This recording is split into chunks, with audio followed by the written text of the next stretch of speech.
This should be a fun talk. I had to come up with the title about 4 months ago and then completely forgot what I was talking about when I had to write the slides. But I think this should be a fun opportunity. I want to take this time to sort of think about the coming together of a few things right now in our industry and sort of connect them all up.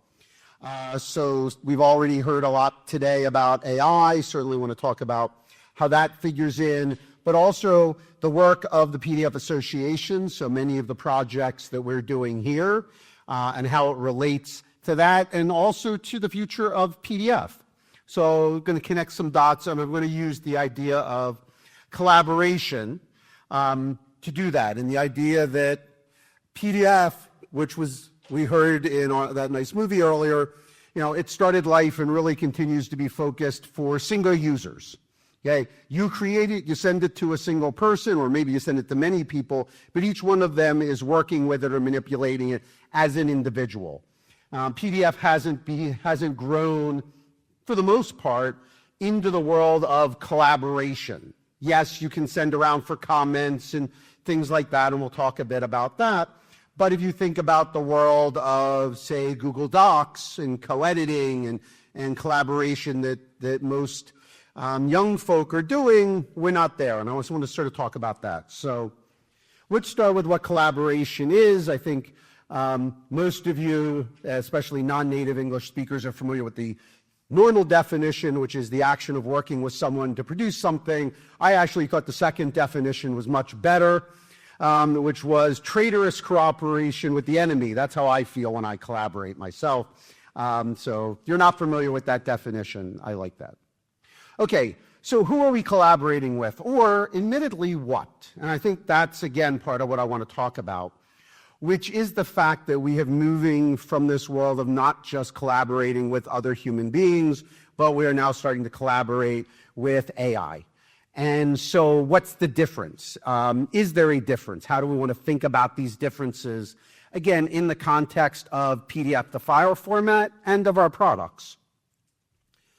So I sort of broke down collaboration into a couple of different categories: collaboration for viewing, collaboration for consumption or comprehension, commenting and annotating, editing, and manipulation. But I want to focus on the middle three, okay, because I think they are the ones that are really relevant and important as we try to move PDF forward and the PDF industry forward as the world is changing in some ways out from under us, as AI is coming into the fore. So let's talk about comprehension. In order to be able to understand content, you need more than just a whole bunch of text, characters, and images. We've been talking about this for a long time. There were, maybe half of the posters in the poster sessions on accessibility and tagging. We have multiple talks today and tomorrow on this. So preaching to choir, I hope, on this one. But it's not just about what the structural semantics of the content, the paragraphs, the headings, the tables, etc. But there are other parts of PDF that don't get used today that also represent semantics. D parts, document parts. Those are page-level semantics, which also help to construct the relationships of groups of pages within a PDF. That also helps us to understand how the parts of this document go together and why they go together, and what sorts of extra information, metadata, what we call DPM for short, associates with those pages. How if we have that information as well as the tagging? Can we continue to learn more and leverage more as we start to take this information and apply it to our collaborations? So one of the things that we've done as an association, if you're not familiar with it, I highly point you to a piece of work called the derivation algorithm. It comes out of our deriving PDF to HTML technical working group. Been a great piece of work. We've been working on it now for, I would say 6 years, 7 years. He looks over at Roman as the chair of the group. It's been a while. Is it 6 years? Yeah. Been a long time. We're up to 1.1, I believe, of the specification. He looks over at Roman again. Yes, okay. But again, this is great. It is a way that a number of vendors already today take a tagged PDF, turn it into HTML. Originally, we use this for rendering purposes, but it also turns out to be a great solution for feeding that information into your AI, into your LLM. Hey, here is the content, here's the text, here's the images, here's potentially some other aspects of my document. Learn from this. We have a nice, well-structured, standardized model that we can use. Works great. And if you are working with some LLM that doesn't do HTML, there's some out there, you can easily convert that into lossy markdown. So it's a great approach. So it's a really nice thing to get out basic content. But what about all the other stuff that's sitting in a PDF? Metadata, annotations, we'll talk more about annotations as well, form fields, we'll talk about associated embedded files. What do you do with all of that stuff? How do we get that out? How do we get it into these systems? How do we get them to understand it? It's a problem. And then there are things that we don't even have today that will also help us and that we need to really understand what these documents are doing. It's actually interesting. While I was working on this presentation, I wanted to find out when the first time I used the term content semantics was. It turns out it was on, well, it wasn't this exact stage, but it was a keynote I gave at PDF Days Europe 12 years ago in 2013. I introduced the term content semantics to this group. This idea that beyond the structure of PDF, we want to understand how the objects on the page go together. What are the attributes of those objects? We need this information to truly understand, to comprehend, to be able to work with, either as humans or what we feed to our AI overlords, this information. So something that we are missing today in PDF, I said it in 2013, I said, this is something we should be working on. Okay, we haven't done it yet. I'll keep pushing and pushing that this is something we need to work on because it is now becoming even more important because this is stuff that AI can't guess. Or it can't guess well, okay? It does not know that that black thing underneath my shape is a drop shadow. It does not know that these two objects are related to each other for a particular reason, okay? It can do some of this, it can't do a lot, and we need to get that information into the PDFs from the authoring tools. So how do we get this stuff in? We can find markup languages that work today. SVG works fairly well for some of this, again, not for everything, but for some parts of this. So it's a start. I will also point folks to what is called the data-driven approach, which is basically come up with your own JSON grammar and try to convince your LLM to read that grammar, process that grammar, and spit it out to you. It can be done. There are models that are better at that than others. So it's actually not a bad approach. If you're really brave, you can train your own model. Not for the faint of heart, but it's certainly doable. Or my personal favorite, throw up your arms and run away screaming. So it can be done, but it's hard. It's not something trivial, and it is certainly something that we as the PDF Association could be looking to do. Just as we standardized on derivation, what's next? What's the next steps for derivation? What else can we do with that material? What else can we get out of PDF in a standard way and put into PDF in a standard way? Okay. Let's talk about commenting and annotating. Been in PDF for a long, long time. It is certainly the one area that today people use and collaborate on. Many of the companies in this room have built PDF collaboration systems, PDF shared annotating, been out there a long time, and it works. But it's not complete for a lot of reasons. One thing to note, obviously most of you know what you have in PDF today for annotations. There's all of the stuff we know, text and markup and post-it notes and stamps.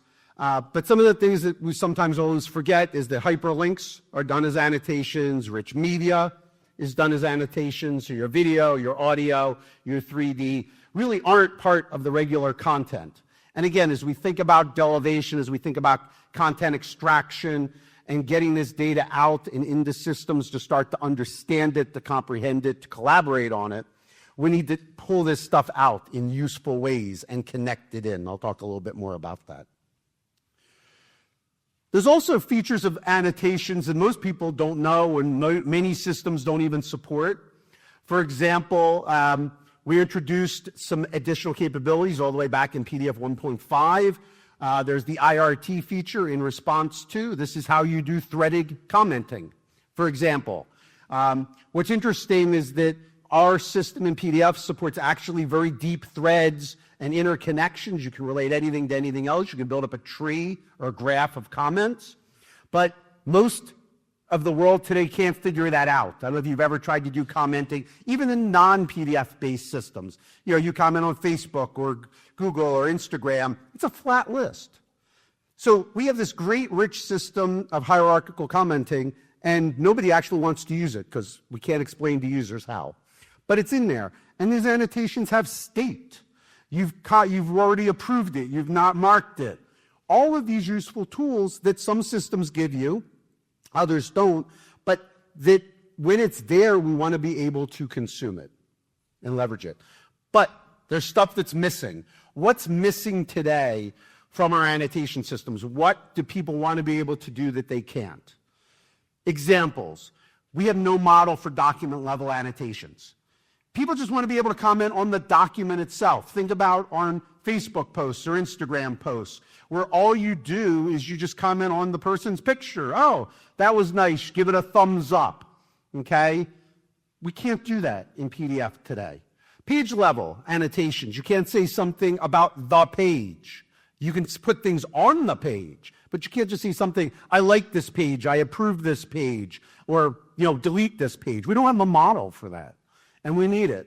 I mentioned the idea of liking or approving, thumbs up, thumbs down, fancy emojis, giving smiley faces. But we don't have models for this stuff in PDF today. And yet these are the number one things that people want to do in commenting. Think about it yourselves. What do you spend most of your time on doing on social media? Thumbs up, baby. We can't do it. We need this stuff. And then there's a whole thing here about emojis. To do emojis in PDF, to do them properly, we have to break PDF. It needs a newer version of Unicode than we have today to get all of those emojis. Interesting problems, but ones that we need to think about and overcome if we want to give people the tools to properly collaborate on their PDFs. Forms. Forms is probably one of the oldest ways in which people collaborated. You filled out the form, you sent it on, somebody else filled out some other parts of the form, sent it on, finally signed it. Forms are great. We all know that. You heard in the video the fact that PDF forms was one of the things that kick-started PDF to where it is today. How do we deal with this? How do we get this information out? There's no way to do this stuff today. There is no common grammars for annotations, for markup, for forms. We can be the leaders in this space because we understand this, I would argue, better than anyone else in the world. Because not only do we understand content, but we understand how to mark it up. We understand things like business rules and forms.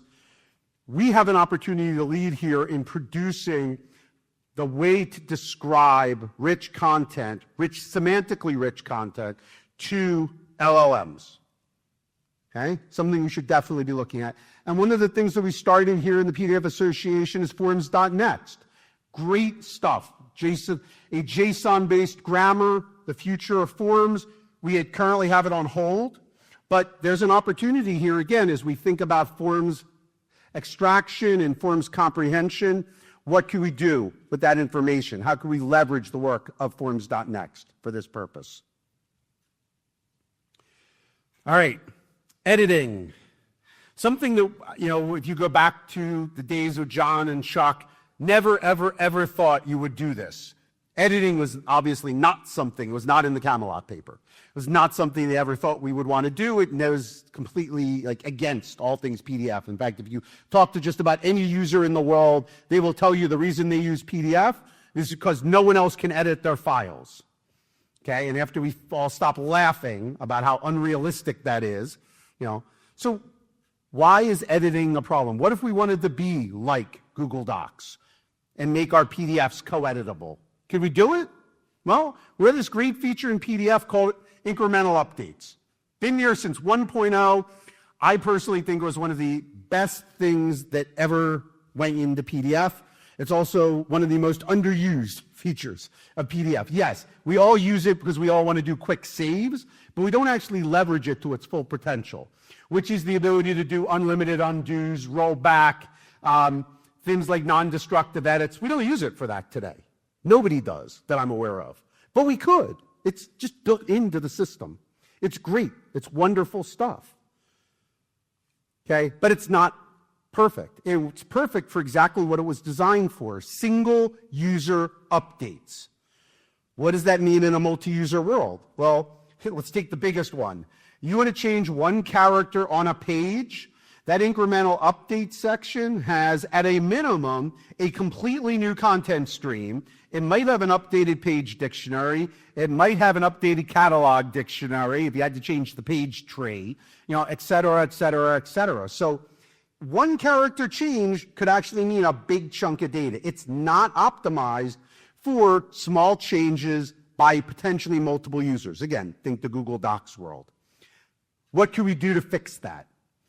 It's also was never designed with the idea of PII, personally identifiable information, in mind.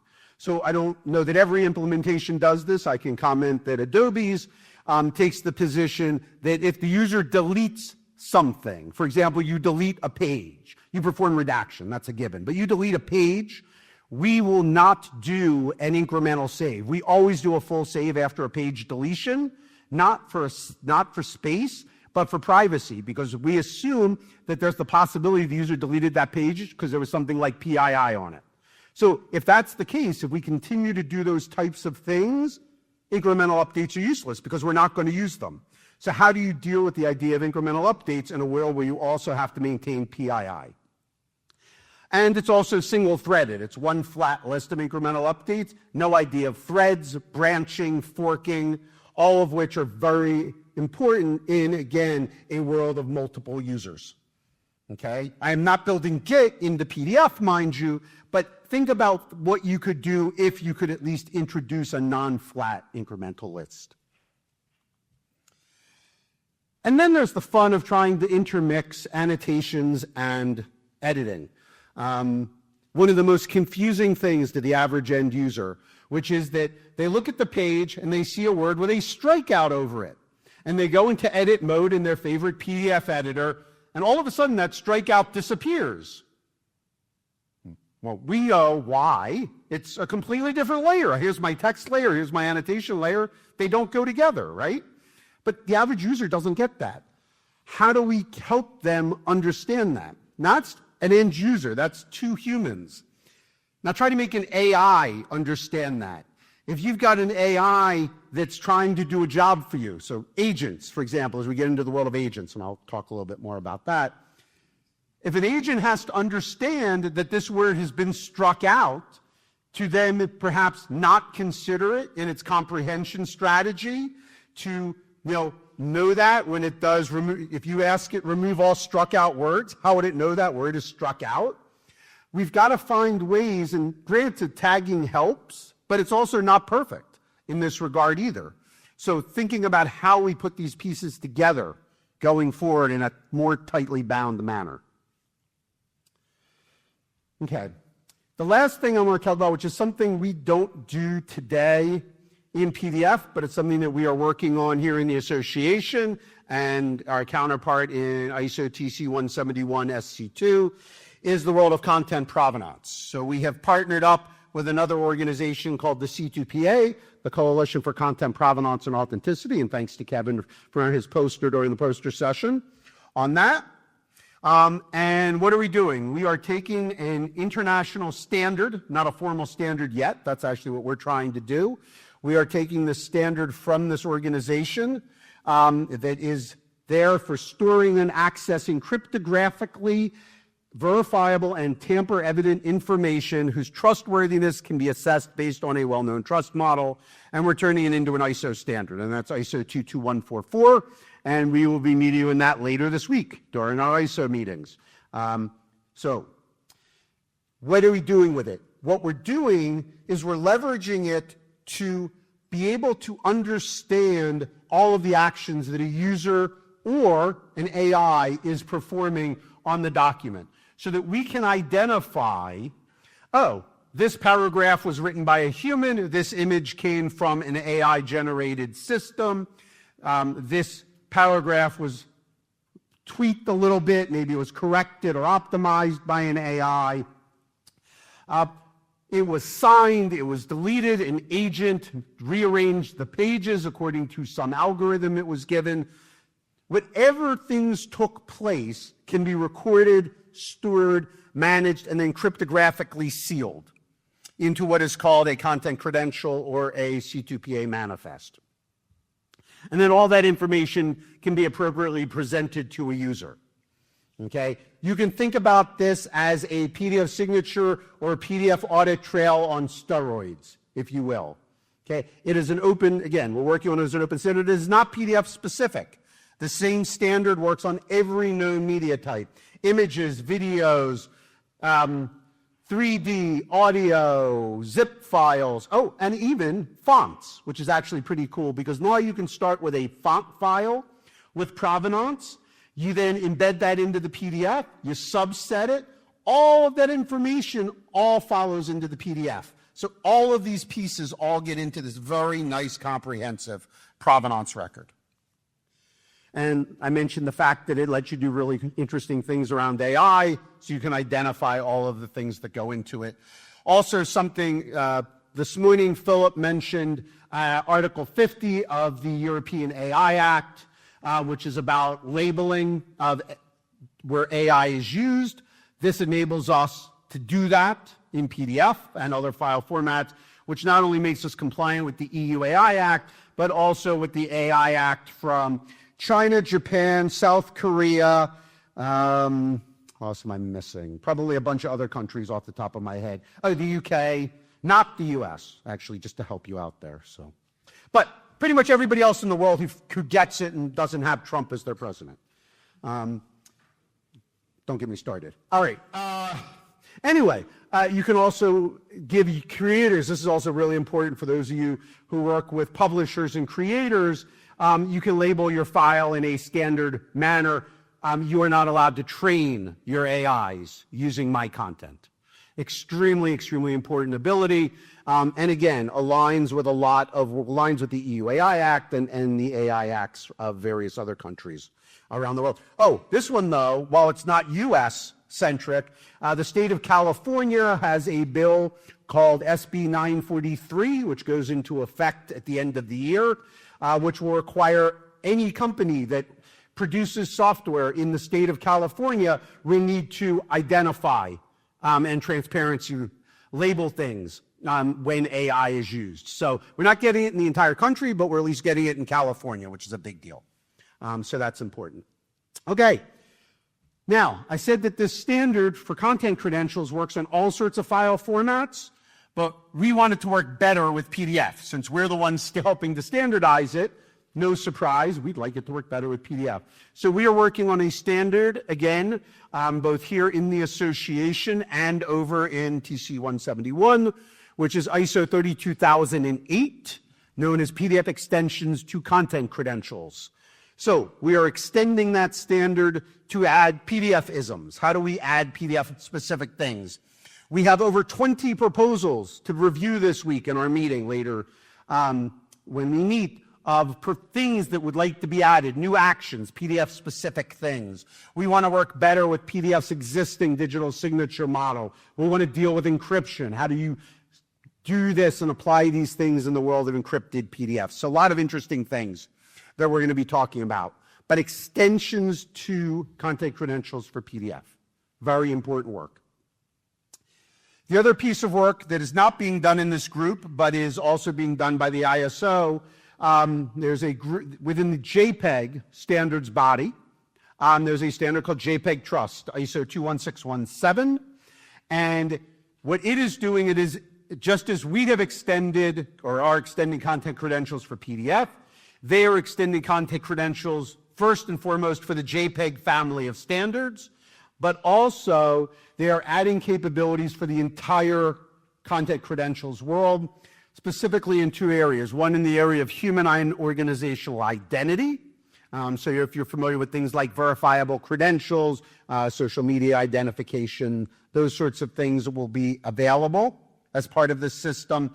But I think the most interesting one, which, again, things that people have built out themselves in the PDF space, for which now we can have some open international standards for, is rights declarations. So we're talking about the idea of do not train as one simple rights declaration, but how do you do this for any right? And then you connect that into remuneration. We want to get paid for this. So I've written this PDF, and what I'd like to be able to say and embed into the PDF in a secure manner is you are welcome to use this document on alternate Tuesdays if you pay me €5. You should be able to do that. It's weird, but you should be able to do that. This technology gives you that ability, and it's really important work. Okay, so let me come back a little bit to AI and talk about agents. So you can ignore the text on this slide. I actually let an agent write it because I thought that would be fun to let it write its own slide. And not that the text is bad, but it's sort of irrelevant to what I want to talk about. But it's kind of fun anyway. What I want to talk about is now connect all of these things we've talked about in this session. The world is moving to an agentic world. We are moving to a world where humans are not the only ones doing things. Whether that is comprehension, that's editing, that's commenting, that is creation. We didn't even talk about creating PDFs or creating content. Reconstituting. Somebody today was talking earlier, Frank was talking earlier about the idea of recreation or reformulating rather than modifying directly. What if you could have an agent do all of this stuff for you, or a set of agents? And they don't all have to come from the same place. One of the beauties is that there are standards now for agents talking to other agents. It's actually called agent to agent, A to A.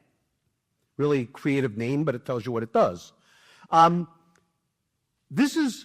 You connect this into your PDF workflows, and we're starting to see this already. Again, we saw some posters talking about some very specific use cases in the realm of accessibility and tagging.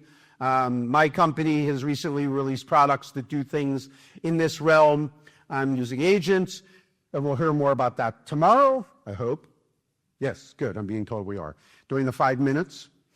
So this is what we should be thinking about, is this world where there is no human in the loop, necessarily. There might be, but in what can we do? How are we going to make these agents able to actually get their jobs done?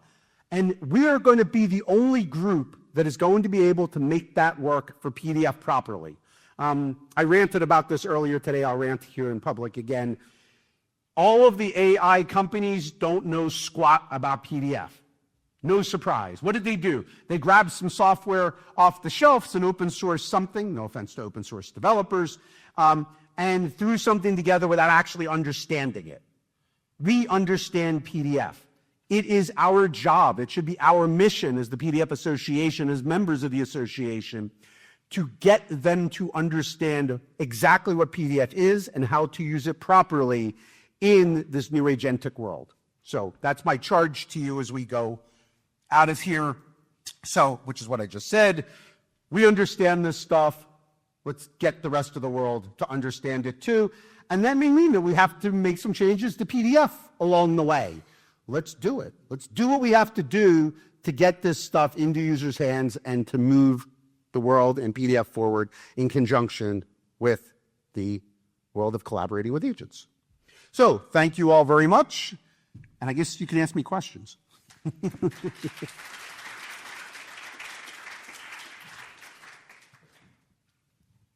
Do we have any?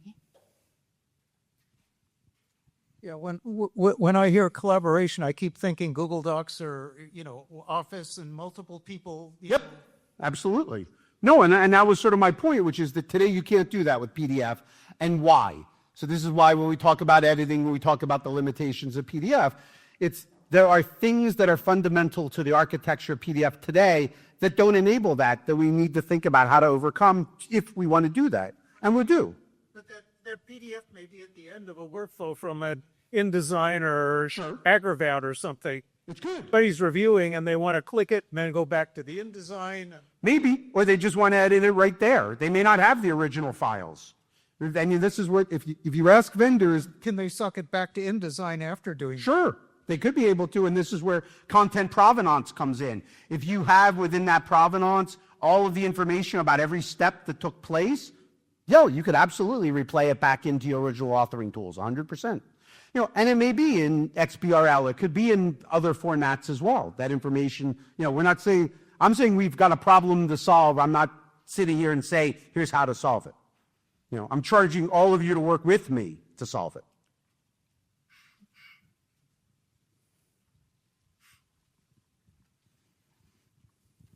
You mentioned next-gen forms. Yes. But the question could apply to everything you talked about.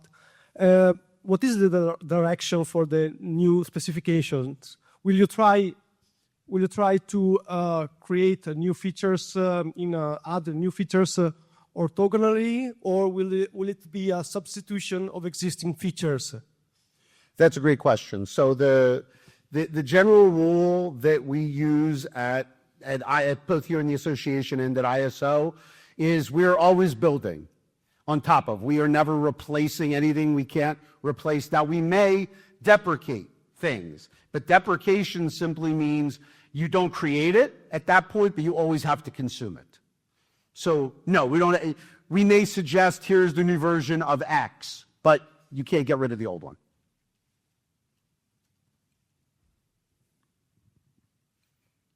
I thought Duff was going to ask a question. Yep. Oh, okay.